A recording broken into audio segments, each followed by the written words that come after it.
Assalom qeyrindishim. Hazır anlaydıqınız Yalqın Rozining "Men nemişqa obzor yazıman" nomli kitobidan elingan asar biz qandaqlarcha naqsh usul millati atilib qoldik. 1980-yillarning boshlarida Uyg'urlarning tarixi, madaniyati va ijtimoiy ahvoli haqida yozilgan maqol asarlarda Uyg'urlar umuman botur, amgakchan, aql-farosatlik millat deb ta'riflanadi. Yaqinqi yillardan buyon yozilgan shu xildagi maqol asarlarda bo'lsa, Uyg'urlar naqsh usulga mohir millat deb ta'riflangan bo'ldi. Yaqinda Xinjiang Pedagogika Universitetining professori, falsafa fanlari doktori Yawei xonimning bir yangi kitobini ko'rib qoldim. 2005-yili Xinjiang xalq nashriyoti Xanzu tilida nashr qilgan bu kitobning nomi Xinjiangdagi osonliq millatlarning ijtimoiy psixikalik holati va milliy rayonlarning taraqqiyoti ustida tadqiqot bo'lib, mavzusining o'zila meni nihoyat qiziqtirdi. Doktor Yawei xonim birinchi bobning 5-da Junxo millatlari cho'ng oilasida Uyg'urlar naqsh usul millati deb ta'riflandi. Bu boshqa millatlarning Uyg'urlarga bergan bahosi va ular haqidagi tonishi deb yozgan edi. Men bu jumlani o'qib bir haza o'ylanib ketdim. Psixologiyadagi muhim uqum bo'lgan psixikalik holat kishilarning siyosat, iqtisod, madaniyat va turmush qatorliq jihatlardagi pozitsiyasi, qimmat qarashi va intilishni o'z ichiga oladigan uqum ekanligi aniq.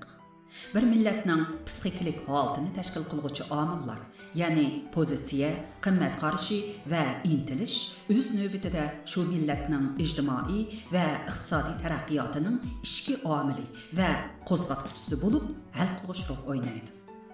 Mushu nuqtai nazar bilan qaraganda, naqsh usul nahmi-navoni cho'ng biladigan milliy pozitsiyamiz, qimmat qarashimiz va intilishimiz jamiyatning ham iqtisodning taraqqiyotida qanchalik qo'zg'atuvchilik rol o'ynay olishi mumkin. Iqtisod jamiyatning umurtqisi, iqtisodiy taraqqiyot asosi deb to'nilayotgan bugungi dunyoda bizning bu xil pozitsiyamiz, qimmat qarashimiz va intilishimiz millatimizning raqobatga to'lgan dunyoda mavjud bo'lib turishiga qanchalik quvvat berar? Bilim egiligini belgi qilgan jamiyatda tegishli izzat hurmatini tepishga yana qanchalik aktiv ta'sir ko'rsatar? Yawei xonim kitobining 16-betida 467 Uyg'urni obyekt qilib, ularning o'z millatini qandoq aloyligi ega deb to'naydiganligini tekshirgan.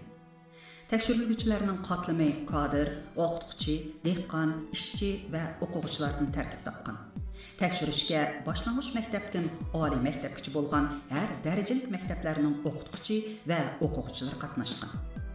Tekshiriluvchilardan tövandagi 14 tur bo'yicha o'z millatining aloyligini ko'rsatib beqish talab qilingan. Birinchi, do'stlikqa ahamiyat berdi. Ikkinchi, naqsh usulga mohir. Uchinchi, yumorlik. To'rtinchi, umid bor. Beshinchi, bekinma. Oltinchi, ochiq yo'ruq. Yettinchi, umidsiz. Sakkizinchi, aqlliq. To'qqizinchi, astoydil. 10-chi, ishmijaz. 11-chi, ishchan. 12-chi, tuz ko'ngil. 13-chi, botur. 14-chi, mard. Tekshirishni qabul qilgan 467 kishining 369 nafari Uyg'urlar naqsh usulga mohir deb ko'rsatgan. Bu ko'rsatilgan 14 tur ichida birinchi o'rinda turgan. Tarixda at ustida qo'yindek chepib ketib etib, o'qni oldiga qandoq atsa, orqasiga qaratibmi shundoq ustuliq bilan etib Iskandar Zulqarnayndak dunyoviy istilochini hayron qoldirib, o'qiyachi millat deb atalgan xalqimiz. Chingizxon va uning avlodlari zamonida turli soha bo'yicha yetilgan ixtisos egalarining ko'pligi bilan ma'rifatchi millat deb atalgan xalqimiz. Qandoqlarcha bugungi kunga kelganda naqsh usul millati atilib qoldi? Nima sababdan bugungi kunda o'zimizmi mushu jihatdagi aloyligimiz bilan maqtanadigan, boshqa millatlarmi bizni shundoq deb ta'riflaydigan bo'ldi? Albatta, har qanday ishning sababi bo'ladi. Cəmiyyətləşkən bir ictimai hadisənin səbəbini birli amilға bağlab qoyuşdək mutlaqçılık sadır qilishdən saqlanish zarur. Milletimizni naqshi usul, nəğmə navaga bağlab maqtab uçurishimiz, başqalarının bizni mushu jihatdan ta'riflashinin turli konkret ham murakkab sababi bor. Aldı bilan turmushimizda radio, televiziya qatorliq zamonaviy taratqular va ün alg'u, sin alg'u, kompyuter, VCD, MP3 qatorliq zamonaviy apparatlarning keng ko'lamda umumlashishi bir sabab. Radio istansiyalari bilan televiziya istansiyalarining bu jihatdagi xizmatni necha 10 yildan buyon eng yuksak o'ringa qo'yib olishi, atdigandan kashgacha dunyoda naqmi-navo, naqsh usuldan bo'lak ishlar yo'qdek shuni anglatish, shuni ko'rsatishga kutishi bir turlik sabab. Bozor egaligining naqsh usul, naqmi-navo san'atiga keng ko'lamlik mahsulotlashish va bozorlashish fursati ato qilishi yana bir turlik sabab. Ro'shanki, bu sabablarning hammasi tashqi sabab. Eng muhimi ichki sababdir. Rostni aytganda, xalqimizning san'at xumorligi, hissiy xushalliqqa ziyoda intilishi, beg'am, yengiltak pozitsiya ichida hayot kechirishi muhim sababdir. Shubhisizki, bizning naqsh usul millati deb atilishimiz bilan nag'mi-navoga ziyoda herisman bo'lishdek milliy psixikimiz mutanasibdir. Mushkullarda nag'mi-navo, naqsh usulga masnonlarcha intilish xalqimizning umumiy kayfiyatiga aylanib ketmagan bo'lsa-mu, ammo eng tub, eng yetakchi xumor hissiyotiga aylanib bo'ldi deyishga bo'ladi. Mundaqcha aytganda, 1980-yildan hisoblaganda 20-30 yildan buyon naqsh usul millatimizning o'zini ifoda qilishidagi muhim shakl bo'lib qoldi. Ilm-fan, e'tiqod va san'atning munosabatini to'g'ri bir taraf qilish jamiyatni sog'lom taraqqiyot yo'nalishiga ega qiladi, ham kishilarning ma'naviy tangqurligini kafolatga ega qiladi. Afsuski, bizning navbatdagi milliy hayotimizda nag'mi-navoning sadosi hammani besib tushdi. Uyg'urlar tarixdan buyon naqsh usul, nag'mi-navo jihatda atrofidagi millatlarga nisbatan azaldan bir qadar ustun holatda bo'lib kelganligi rost. Ammo savdo tijoratni muhim o'ringa qo'yishni, ilm-ma'rifatni cho'ng bilishni, hunar, amgakni qo'ldan bermaslikni oldingi qatordagi ish hisoblagan. Oldi bilan mushu narsalarga intilgan. Oldi bilan mushu narsalarga intilmay va erishmay turib, naqsh usul, nag'mi-navoga dum tushishni mas'uliyatsizlik, normalsizlik, o'yin qipliq deb hisoblagan. Amaliyotda bir millatning ijtimoiy hayotida naqsh usul, nag'mi-navoning ziyoda ustun o'ringa qo'yilishi ham hayron qolarlik darajada yamrab ketishi jamiyat psixologiyasi nuqtasidan aytganda bir turlik milliy tushkunlik deb qaraladi. Bu xil passiv psixikalik holatga mubtalo bo'lgan xalq san'at xumor millat degandek qarmoqqa chiroyli anglanadigan so'zlar bilan sifatlanishidan qat'iy nazar mohiyatidan aytganda kasal psixikaga giribtor bo'lgan hisoblanadi. Bilish kerakki, bundaq nom atoqlar millatning umumiy qimmati bilan moslashmaydi, masxaralik tus elib qoladi. Buningdan ming yillar ilgari Uyg'urlar ot ustida davron surib, O'rta Osiyo etaklarida zo'r kuch bo'lib to'nilib, qudratli xonliqlarni qurgan. Madaniyat jihatda qeyrindosh millatlarga boshlang'ich bo'lgan chaqlarda ularning naqsh usul, nag'mi-navolari qo'shni ellarning havas bilan uyg'unadigan ulgisiga aylangan. Ham o'tgan kashgan sayohatchi sayyohlarning nazarida zo'r ortiqchilik hisoblangan. Ammo bugundan bir asr ilgari xalqimizning siyosiy, iqtisodiy, madaniy hayoti va turmush saviyasi mislsiz to'van holatga tushib qolganda, bu jihatdagi ortiqchiligimiz diyorimizga kelgan yot kishilarning ko'ziga sig'may qolgan. Masalan, 1906-yil 8-oyda Qashqarga ekspeditsiya salohiyatida kelgan Finlandiya konsessiyasidan bo'lgan Rossiyalik ofitser Mannerheim o'zining kundalik xotirasida Uyg'urlarning tabiati bekor talab, kayf safa turmushga odatlangan, tayyor tap, kun-kunlab lag'aylab yuradi, ishlay demaydi.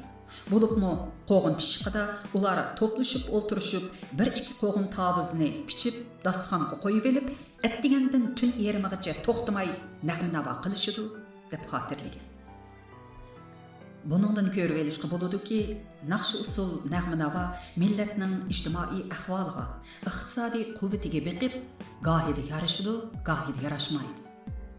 Bugungi sharoitimizda naqsh usul nag'ma-navoga ziyoda erisman bo'lish bizga yarashamdi, yarashmamdi degan masalaga kelganda cho'nqirroq o'ylanib beqishga to'g'ri keladi. Meningcha, bugungi dunyoda ko'p jihatda boshqalarning kaynida qolgan, iqtisodiy quvvati ojiz, ijtimoiy taraqqiyoti nisbatan qoloq, fan texnikasi rivojlanmagan, muarif sifati to'ban, insoniyatning hozirgi va bugungi zamondagi taraqqiyot natijalariga bir ulush his qo'shilmagan bir millatning o'yin tomosha hisoblanadigan naqsh usul nag'ma-navoga hudud yo'qotgan holda erisman bo'lishi shak shubhasizki tushkunlik. Texmi keskinroq aytganda, davr bilan hamoqatlarcha qarshilashganlik. Amerikalik psixologiya olimi Silvano Ariet ijodiyatning siri nomli kitobida bevos qanoatga, sezgi a'zolar huzuriga, xotirjamlikka, ayni paytdagi shod quramliqqa ahamiyat beradigan madaniyat odamning ijodiyat qobiliyatini ilgari surolmaydi deb aytgan. Buningdan biz nag'ma-navoga herisman bir millatning naqadar yengil bir millat bo'lib qoladiganligini his qila olamiz. Biz ko'zimizni yo'g'on ichib bugungi davrga qarab boqaylik. Davr bizni nimaga chaqirdi? Bugungi davrning mohiyati nima? Haq nima o'yda, biz nima qo'yda? Bugungi davr bilim egiligi davri, raqobat davri. Davrning bu xil talabiga biz naqsh usul nag'ma-navoga talvilarcha herisman bo'lgan psixikalik holatimiz bilan qandoqmi moslasha olamiz va taqobil tura olamiz? Bilishimiz kerakki, ko'p xil iqtidor egalari yetarli bo'lgan, universal saposi kuchli millatlarla bugungi davrning talabiga yaqinlasha oladi va tashabbuskorlik bilan raqobatga qatnasha oladi. Bizga o'xshash ruhiyatida san'at xumorlikdan iborat hissiyot tarkibi ziyoda ortib ketgan millatlar raqobat sahnasida boshqalar bilan hargizmi ro'bro bo'lolmaydi. Chunki bir millatning vujudida san'at xumorlik tarkibi ziyoda ortib ketsa, tabiiy holda tafakkurga ahamiyat beradigan aqliy tarkibni cheklamaga uchiradi. Vujudida aqliy tarkibi kamchil millatlar qandoqmi aql bilimni dasmoyi qilib yashashga odatlangan millatlar bilan raqobatlasharsin. Bundoq bo'laversa, oxirgi hisobda idrok ahamiyat berish odati bilan turli sohalardagi raqobatda g'alaba quchgan millatlarga bir chetda qarab turib olqish yog'dirishdan boshqani bilmaydigan chavoqchi millat bo'lib qolmaymizmi? Yaqinda televiziyada qo'yilgan bir etudda atay qaratmalik qilib, xalq nimani yaxshi ko'rsa, shu narsa qadrli bo'ladi, ulug' bo'ladi. Xalqimiz naqsh usul nag'ma-navoni yaxshi ko'radi. Biz xalqimizning tanlashini hurmat qilishimiz kerak degan ahmoqona mantiqa bozorga selindi. Ro'shanki, bu to'liq oddiy nadonlar chiqarish. Bundaq nadonlar chiqarish gapning to'g'ri xatosini ilg'a qilolmaydigan, faqat qiziq gapgan deb qalchorib kulishni biladigan tafakkuri majruh kishilarni qaymoqtira oladi. Normal idrokka ega kishilarning bo'lsa, qiyshiq kulkisini qistaydi. Bilish kerakki, xalqning tanlashi, xalqning yaxshi ko'rishi hamma vaqtda to'g'ri bo'lavermaydi. Xalqimiz iliy g'oriqini odamni cho'chitgidek darajada yaxshi ko'rib iste'mol qiladi. Bu xalqimizning bir xil tanlashi. Bundaq nachar odatni bizga hech kim zo'rlagan emas. Xalqni shep keltirib ma'lum nachar odat va normalsiz kayfiyatni yo'lliq ko'rsatishga urinish ahmoqlikdan boshqa narsa emas. Xalq haqiqatan ulug'. Xalqning ulug'lik masalasi mangulik masala. Ammo xalqning tutgan yo'lining to'g'ri xato bo'lishi boshqa bir masala. Ulug' olim Einstein mening dunyo qarashim degan maqolasida avam ideya jihatda umuman qachon keladi deb aytgan. Affaq xo'jadak la'natgarlarni 300 yillab avliyo bilib, mozorga tavob qilib kelganmi shu xalq. Esimizda bo'lsinki, haqiqatni ko'p hollarda donishmand mutafakkurlar to'niya oladi va oshkorlay oladi. Xalqning tanlashi va moyilligi ha degandila to'g'ri bo'lavermaydi. Aniqroq aytganda, xalqning tanlashi va moyilligi hargizmi birdan-bir o'lcham bo'la olmaydi.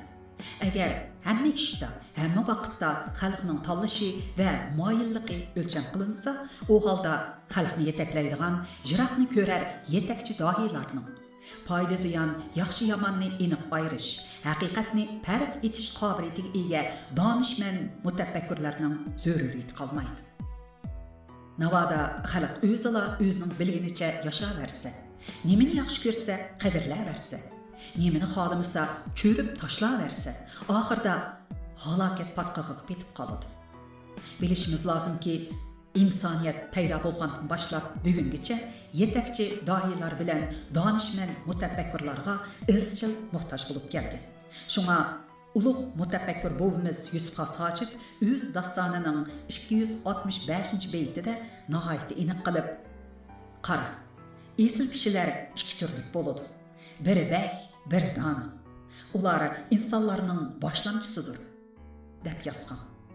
Bu yerdagi bek el boshchilarini, ya'ni yetakchi dohiylarni, dona degani donishmand mutafakkurlarni ko'rsatadi. Ulug' buvimiz Yusuf Xos Hojib bizga ularni insoniyat jamiyatidagi eng esil kishilar, ular insonlarning boshlamchilaridir deb ko'rsatib bergan. Endi kelib biz bir mahorat tipliq etuvchining palpatish qarashlariga olinib yursak, hamma odam oldirab o'ynaydigan bir jo'ndakka, oldiga kelgan odam tepib o'ynaydigan bir pondakka aylanib qolamiz. Shunga gapning erkak kishisini ayirib yashashga odatlanishimiz kerak. Tafakkur jihatdagi namrat holatimiz bizni har doim hasrat qo'yadi. Aql ko'zimizni yo'g'on ochmasak, to'yuq yo'lni bexudlik bilan tanlab beramiz. O'tganda Ko'rlida o'tkazilgan bir qitimliq qalamkashlar yig'inida qarisiga so'zlab odatlanib kelgan bir qalamkash bizga Saidiya xonliqidan 12 muqam miros qolgan. Bugungi kunda bizni 12 muqam dunyoga to'nitdi. Biz dunyoda naqsh-usul millati deb e'tirof qilindik. Biz ya ilm-fanda, ya texnikada to'nolmadik. Shunga xalqimizni dunyoga to'nitayotgan naqsh-usul, nag'ma-navoni undaq deyish xato deb o'tirib qo'ydi. To'g'ri. Biz millatimizni boshqalarga, dunyoga to'ntadigan milliy boyliqlarimizni qadrlaymiz ham uning bilan faxrlanamiz. Ammo biz xalqimizni naqshi usul millat sifatida dunyoga to'ntishdan avval millatimizning dunyodagi millatlar qatorida uzoq mavjud bo'lib turishiga kafolat qiladigan hayotiy kuchga ega milliy boyliqlarga texnik muhtoj ekanligini unutmasligimiz kerak. Uyg'ongan millatlar universal milliy kuchini oshirish bilan ovora bo'lib atsa, biz naqsh usul, nag'ma-navolarimiz millatimizni dunyoga to'ntibatadi deb g'ol bo'lib, shuning bilan qanoat qilsak bo'lmaydi. Chunki to'nilishga qaraganda mavjudlikqa kafolat qilish texmi muhim. Dunyoga to'nilishning yo'llari to'la. Ba'zi hollarda u birdamlik ish, ammo mavjudlikqa kafolat qilishning yo'llari intayin tor va mushkul. Shunga biz naqsh usuldan iborat birli ishqa band bo'lib qolmaylik. Nag'ma-navodan iborat birli ishni unchavala cho'ng bilib olmaylik. Universal milliy kuchimizni hozirlashga tirishaylik. Nag'ma-navo, naqsh usul bizning boyligimiz, ammo borligimiz emas. Agar naqsh usul, nag'ma-navo jihatdagi afzalligimiz bilan qanoatlanib, faxrlanib, millatimizning milliy xarakterini san'at xumor degan sifatga maxlub etib, nag'ma-navo, naqsh usulni millatimizning xumori qilib yashashga odatlanib ketsak, pushaymonlik oqibatdan saqlana olmaymiz. Qarsiga so'zlaydigan olajuqu qalamkashlarning kayfiyatliq jo'yilishlari, yuza boyonlari, chala-bula qarashlari cho'nqur muloyizlik bayonlarga, pishqin qarashlarga nisbatan aytganda axlatdan boshqa narsa emas.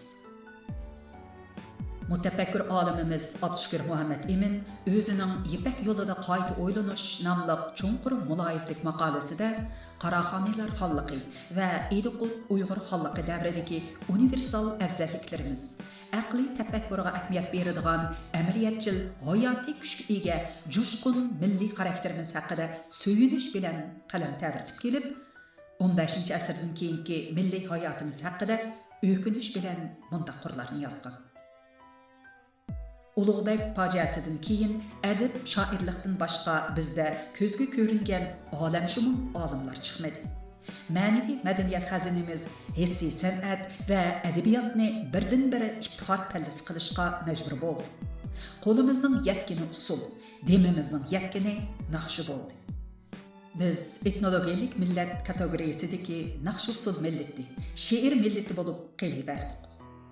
Boyaqchadan ortiq ximik, temirchidan ortiq fiziklarimiz bo'lmadi deb yezib, cho'nqur o'kinish ichida mundaq selishtirmoq bayon bilan xitob qilgan.